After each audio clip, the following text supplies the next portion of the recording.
Cerita bermula dengan memperlihatkan dua orang pemuda bernama Alberto yang merupakan seorang ahli biologi dan sahabatnya Ernesto Che Guevara, seorang mahasiswa kedokteran, yang mana mereka ini memiliki rencana untuk melakukan perjalanan mengelilingi Amerika Latin, dan perjalanan itu dilakukan untuk memperingati ulang tahun Alberto ke-30 beberapa bulan mendatang. Dan perjalanan itu pun dimulai pada tanggal 4 Januari 1952 dimulai dari kota Buenos Aires, Argentina, kota di mana mereka tinggal, dengan mengendarai motor Norton 500 yang sudah butut milik Alberto yang diberi nama La Pedrosa. Le jeune Fouzer est votre serviteur.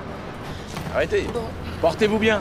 Ne vous inquiétez pas, madame. Il reviendra et il sera le médecin dont nous rêvons tous. On se revoit bientôt.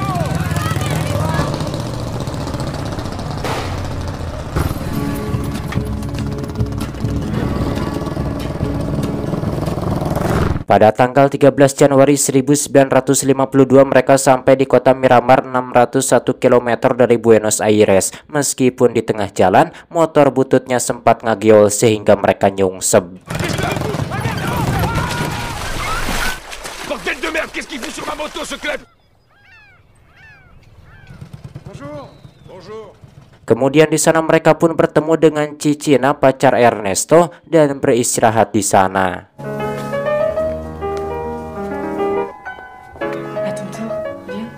Maman a promis à la Vierge de la Vallée qu'elle fera pèlerinage jusqu'à son sanctuaire si on veut payer toi et moi.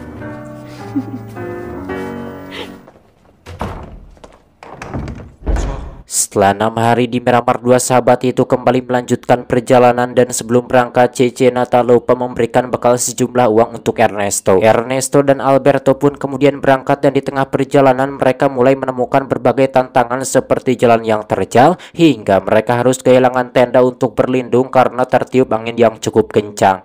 Oleh karena itu mereka pun terpaksa harus menumpang menginap di rumah warga. Qu'est-ce que vous voulez? On avait une tente, mais le vent nous l'a emporté. Hampir 1 bulan mereka berada di jalan dan telah menempuh jarak 2051 km, dan pada tanggal 31 Januari 1952 mereka sampai di San Martin. Kini tantangan mereka pun semakin berat, di mana uang dan persediaan bekal mereka juga semakin menipis. Dan untuk mengatasi hal itu mereka berusaha mencari tempat makan dan menginap secara gratis dengan memanfaatkan kemampuan membual Alberto. Meskipun dengan cara itu tak selalu berhasil, banyak penolakan yang mereka dapatkan, bahkan sampai harus memancing ikan sendiri di danau. Hein? Bon, faut qu'on mange. Fouzer, à toi l'honneur, va chercher la bouffe. Ah la vache, me gèle les couilles! Du canard? Kemudian mereka kembali melanjutkan perjalanan dan sampai di stasiun Bariloche pada kilometer ke 2270, yang mana saat itu penyakit asma yang diderita Ernesto kambuh sehingga mereka kembali beristirahat dan menumpang tidur di stasiun tersebut. Melihat kondisi Ernesto, Alberto meminta uang yang diberikan oleh Cicina agar mereka dapat beristirahat di tempat yang lebih nyaman. Namun Ernesto menolaknya dan memilih tidur di stasiun. Setelah Ernesto sembuh mereka kembali melanjutkan perjalanan, dan pada tanggal 15 Februari 1952 mereka berhasil melintasi perbatasan Argentina-Chili setelah menyeberangi danau Lago Frias dengan menaiki sebuah perahu. Le plus beau pays du monde! J'ai l'impression que les choses s'améliorent. Ouais. Quand on sera vieux et fatigué de voyager, on devrait revenir ici.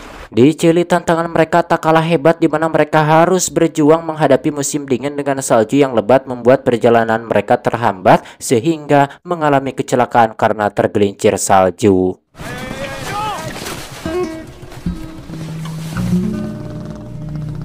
3 hari kemudian atau pada tanggal 18 Februari 1952 mereka sampai di sebuah kota bernama Temuco, negara Chili. Dan mereka kembali sial karena motor yang mereka tumpangi rusak sehingga mereka harus mendorong motor butut tersebut. Pada saat kondisi demikian, Alberto kembali meminta pada Ernesto agar menggunakan uang pemberian Cicina untuk berbagai keperluan. Tapi Alberto kembali menolak karena menganggap uang itu bukanlah perbekalan mereka dan tak ingin mengecewakan kekasihnya karena sudah janji akan memberikan oleh-oleh. Hingga akhirnya mereka kembali menginap di stasiun. Keesokan paginya masyarakat ramai melihat berita di koran yang menginformasikan dua pemuda Argentina yang sedang keliling Amerika Latin dengan menggunakan motor Norton 500. Dengan memanfaatkan berita di koran tersebut, Alberto dan Ernesto meminta perbaikan motor secara gratis. Pada awalnya pemilik bengkel menolak, tetapi setelah mereka menunjukkan koran memberitakan mereka, akhirnya si pemilik bengkel pun setuju memberikan servis secara gratis dan menganggap jika itu adalah suatu kehormatan. Tak hanya memberikan servis secara gratis, si pemilik bengkel juga mengundang mereka untuk menghadiri pesta dansa di sebuah bar malam nanti. Alberto yang sangat suka pesta sangat antusias dengan undangan tersebut. Tapi hal sebaliknya untuk Ernesto, ketika banyak orang sedang berdansa, dirinya malah memilih duduk di pinggir sambil minum hingga istri pemilik bengkel datang menghampiri Ernesto. Perempuan itu mengajak Ernesto untuk berdansa. Pada awalnya Ernesto menolak karena takut ketahuan si pemilik bengkel. Tapi perempuan itu terus mengajaknya serta mengatakan kalau suaminya setelah mabuk pasti tidur. Mendengar hal itu, Ernesto pun tertarik mengikuti ajakannya berdansa.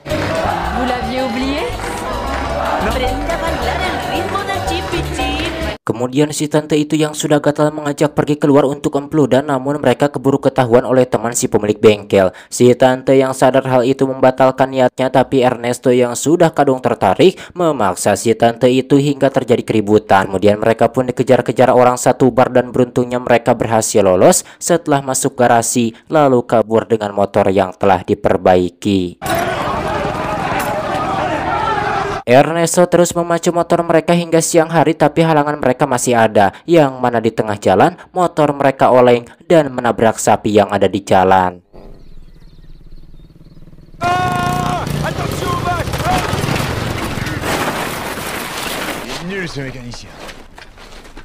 Motor mereka pun kembali rusak dan terpaksa mereka harus menumpang di truk sapi. Karena kondisi motor yang rusak, mereka terpaksa harus mendorong motor mereka. Ketika sampai di kota Los Angeles, negara Chili, kilometer 2940, tepatnya pada tanggal 15 Februari, mereka melihat dua orang gadis memasuki sebuah kafe. Melihat itu, naluri buaya Alberto pun muncul, lalu dirinya mengajak Ernesto untuk menggombal dua cewek tersebut dengan harapan dapat makan dan tempat tidur gratis. On vous offre une bouteille de vin rouge, hein? Du vin rouge? C'est pas de refus. Ternyata dua orang gadis itu adalah kakak beradik putri kepala dinas damkar di kota tersebut. Dan taktik Alberto rupanya berhasil, mereka berhasil mendapatkan makanan secara gratis. Bahkan mereka juga dikenalkan dengan ayah dua gadis itu dan mereka berdua dipersilakan untuk menginap di mes damkar. Setelah mengobrol beberapa saat, salah seorang pegawai damkar mendengar jika Ernesto adalah seorang dokter. Lalu pegawai itu meminta Ernesto agar mengobati tetangganya, seorang nenek yang sedang sakit. Namun ketika Ernesto sampai di rumah nenek itu, kondisinya sudah sangat memburuk hingga akhirnya si nenek itu tak tertolong. Vous en prendrez un à chaque repas. Les yeux moribonds, un humble désir d'être pardonné. Selanjutnya mereka kembali meneruskan perjalanan mereka mengelilingi Amerika Latin dengan berjalan kaki karena motor mereka sudah tidak dapat diperbaiki dan Alberto pun dengan berat hati harus melepaskan motornya dijual dengan harga yang murah. Yang mana saat itu mereka pun terus berjalan, tapi untungnya ada seorang supir truk yang baik hati memberi tumpangan kepada mereka sehingga mereka pun tidak harus capek nikreh berjalan kaki. Bien au-delà de ton âme sourde. Federico Garcia Lorca. Voilà, on est à Valparaiso.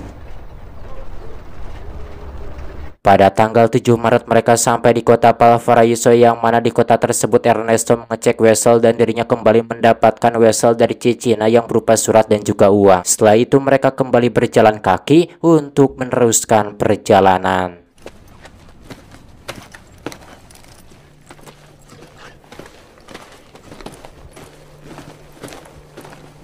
Arrête de faire ton arrogant, tu pourrais me répondre au moins.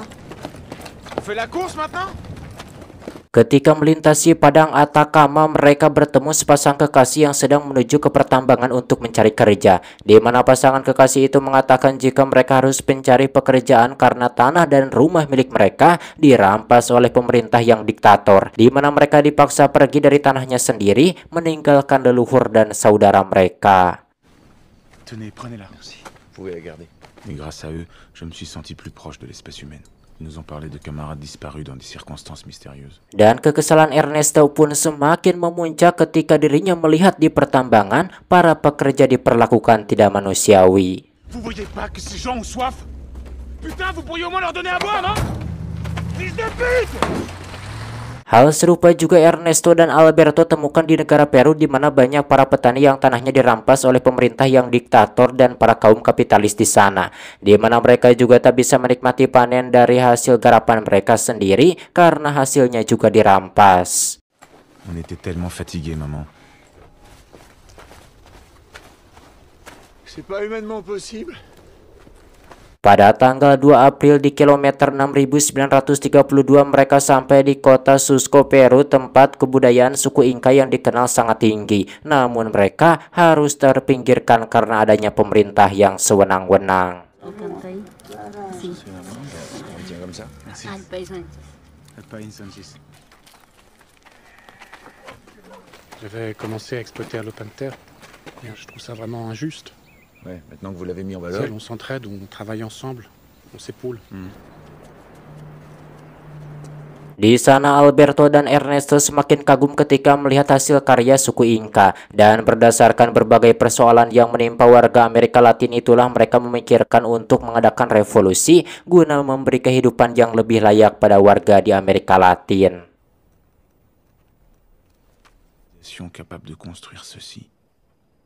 Setelah itu mereka melanjutkan perjalanan ke kota Lima, dan di ibu kota Peru ini mereka berencana untuk bertemu dengan Dr. Hugo, seorang kepala rumah sakit khusus lepra. Oleh dokter itu mereka berdua diberi berbagai fasilitas seperti tempat menginap, makan, serta uang. Dan Dr. Hugo mengatakan jika rumah sakit yang dipimpinnya difungsikan untuk menangani pasien yang menderita lepra stadium ringan, sedangkan untuk penderita dengan stadium berat dirawat di San Pablo yang terletak di bantaran sungai Amazon. Voilà, c'est le grand amour de ma vie. Mais oui, on va lire tous les deux. Et le problème, c'est que... Mendengar cerita dari Dr. Hugo, Ernesto pun tertarik untuk mengunjungi San Pablo, yang mana di San Pablo Alberto dan Ernesto akan bekerja sebagai sukarelawan penanganan lepra. Je vous serai éternellement reconnaissant. Merci.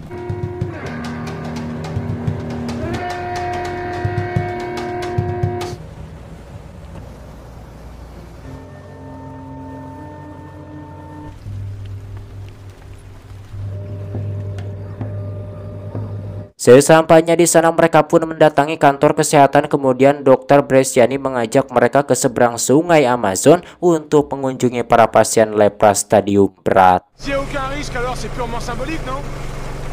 Déchargez les caisses. Merci. Setibanya di sana para pasien heran karena Alberto dan Ernesto tidak memakai APD, yang mana hal itu mereka lakukan karena menurut mereka lepra tidak menular apabila pasien itu telah diobati. Toi et le chef de la communauté. Ces jeunes gens sont des médecins argentins. Merci pour votre compréhension, ma mère. À tout à l'heure. Excusez-moi. Le plus triste, c'est que la plupart des malades qui arrivent à San Pablo... Setelah itu mereka diantar untuk membujuk seorang pasien agar mau dioperasi supaya sakitnya sembuh. Lalu Ernesto pun berusaha melakukan pendekatan persuasif pada pasien yang bernama Sylvia itu, hingga akhirnya Sylvia pun mau menjalani operasi.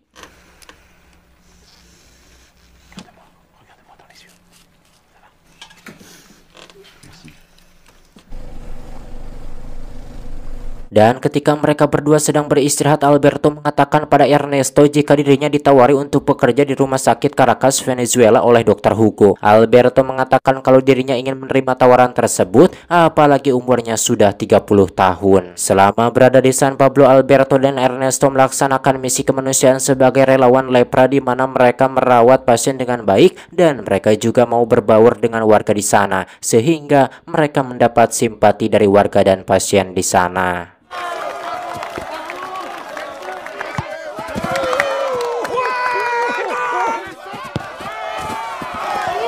Suatu ketika Alberto dan Ernesto tidak kebagian jatah makan, oleh karena itu mereka keluar dari ruang makan. Tapi ketika mereka sedang berada di luar, para warga berduyun-duyun memberikan makanan pada Alberto dan Ernesto sebagai rasa simpati pada mereka. Mais sans nous avons un règlement, et c'est aussi valable pour vous. Vous l'avez volé à Saint-Alberto? Oui. Setelah sekian lama bekerja di San Pablo, pihak pengelola kesehatan di sana mengadakan pesta dansa untuk perpisahan Alberto dan Ernesto yang akan melanjutkan perjalanan mereka. Dan kebetulan hari itu adalah ulang tahun Ernesto, di mana Dr. Bresciani juga telah menyiapkan rumah perahu untuk perjalanan mereka selanjutnya menuju Kolombia.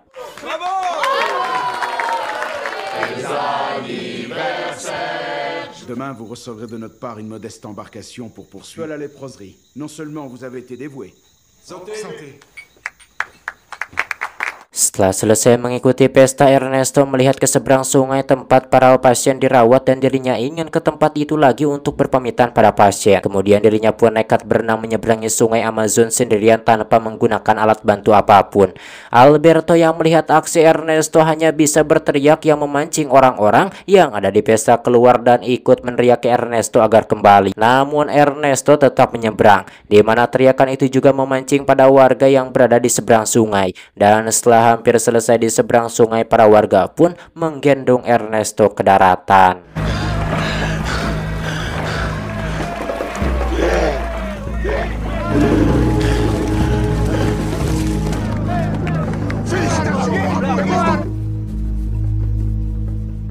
Keesokan paginya mau tak mau para warga pun harus melepas dua pemuda itu yang telah membantu mereka dan memanusiakan mereka pergi melanjutkan perjalanan.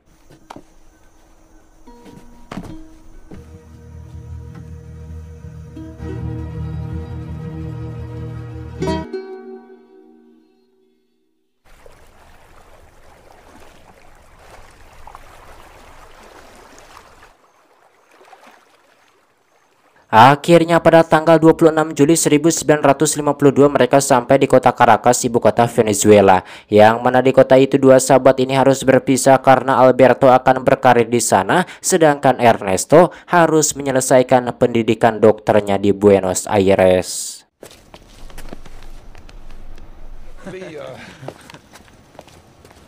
Dua sahabat itu tidak bertemu selama 8 tahun, kemudian mereka berdua kembali bertemu pada tahun 1960 di mana Ernesto sudah menetap di Kuba dan dikenal dengan nama Che Guevara. Seperti itulah kisah dua orang pemuda asal Buenos Aires yang melakukan perjalanan mengelilingi Amerika Latin dengan mengendarai motor Norton 500.